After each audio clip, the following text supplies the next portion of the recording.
علماء میں سے صوفیاء ایک طبقہ ایسا ہوا ہے جو یہ بتاتا ہے کہ جنت کیا ہوتی ہے اور جہنم کیا ہوتی ہے، وہ بتا سکتا ہے اور عجیب بات بتاتے ہیں۔ وہ کہتے ہیں جنت ایک نہیں ہے نہ جہنم ایک ہے، جس کا تذکرہ قرآن کریم کے اندر موجود ہے وہ جنت اور جہنم عالم خلد کی ہے، جو آخری جہان ہے، جس کے بعد اور کوئی جہان نہیں، خلد پکا خالدین فیہا، ہمیشہ ہمیشہ والا۔ وہ جو ایک جنت ہے وہ وہاں کی ہو، تو جب کوئی بندے وہاں جائیں گے تو پھر ہی اس کو وہ جنت یا جہنم کا پتہ لگے گا۔ تو وہ کہتے ہیں کہ اللہ تبارک و تعالیٰ نے اس کا ایک پرتو، اس کا عکس جنت یا جہنم کا، وہ انسان کے اندر بھی رکھا۔ صوفیاء یہ کہتے ہیں کہ جنت ہو یا جہنم ہو، اس کا ایک عکس اور پرتو اور تصویر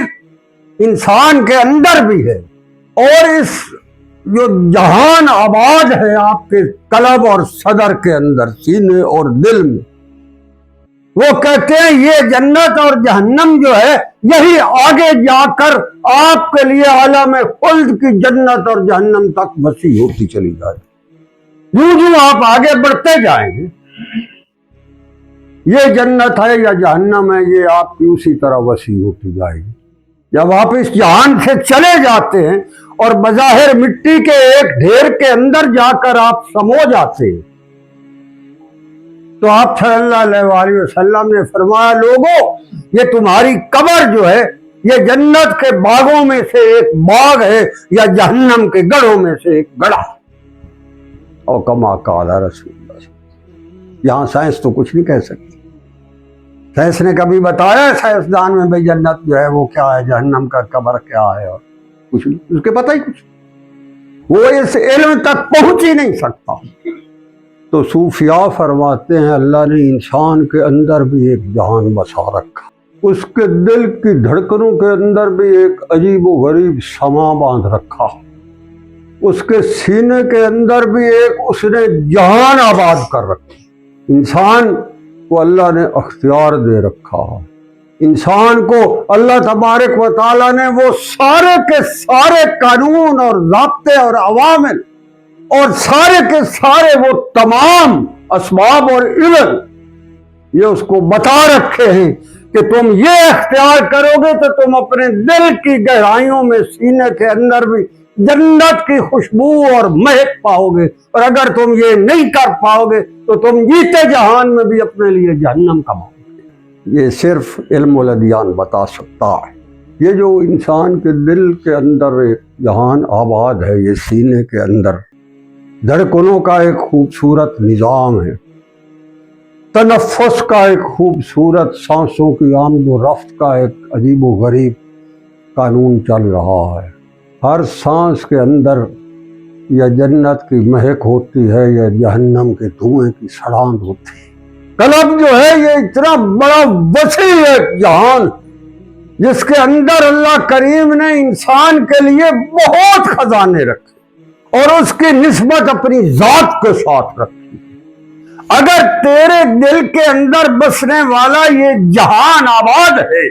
تو تیرے سینے کے اندر جنت کا ایک خوبصورت سما، ایک مہک کا نظام ہے، روشنیوں کا خوبصورت اور پاکیزہ ترین انتظام، اور تیری زندگی کی لطف سمانیوں کا ایک پورا التزام ہے۔ پتہ ہے وہ کیسے پتہ لگتا؟ انسان کے پاس اس دل کی گہرائیوں کے اندر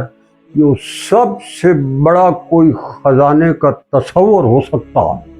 کوئی اس کے پاس بہت بڑی آساس ہو سکتی، کوئی اس کے پاس دنیا و ما فیہا سے بہتر ہیرے جواہرات کا کوئی خزانہ یا کوئی کان ہو سکتی ہے، تو اس کا نام ایمان ہے۔ جب یہ آپ کے سینے میں آتا ہے تو آپ کے دل کی دنیا اور سینے کے نظام کو جنت کے نظام کے ساتھ جوڑ دیتا ہے، عرشوں سے آگے اٹھا لے جاتا ہے، اللہ کی کچہری میں بٹھا جاتا ہے، محمد و رسول اللہ کے گنبد خضرا کے اندر جا کر دہلیز پہ بٹھا دیتا ہے۔ یہ وہ جنت ہے، اور اللہ کہتا ہے میں نے اس جنت کو اپنی ذات کے ساتھ رکھا ہے۔ ایمان جو ہے اس خزانے کو اللہ کہتا ہے میں نے اپنی ذات کے ساتھ رکھا۔ یہاں سرمر آئے گی، وہ کیا اسے کیا پتا یہ کیا؟ اگر آپ کو اس جہان کے اندر رہتے ہوئے اپنے سینے کے اس جہان کو آباد کرنا ہے اور اس خزانے تک پہنچنا ہے، اپنے لیے وہ دروازہ کھولنا ہے، اللہ کے نور کی برسات کو وہاں برسانا ہے، تو پھر آپ کو کسی ایسے درویش کے ہاں جانا ہوگا جو آپ کے دل کے دروازوں کو کھول کر اللہ کے حضور پیش کرتا ہے، وہاں سے نور کی برسات کو لاتا ہے، تیرے دل کی دنیا پر برساتا ہے اور تجھے اللہ سے آشنا کر دیتا ہے۔ جو یہ ہوتا ہے یہ اللہ کا بہت بڑا انعام ہے۔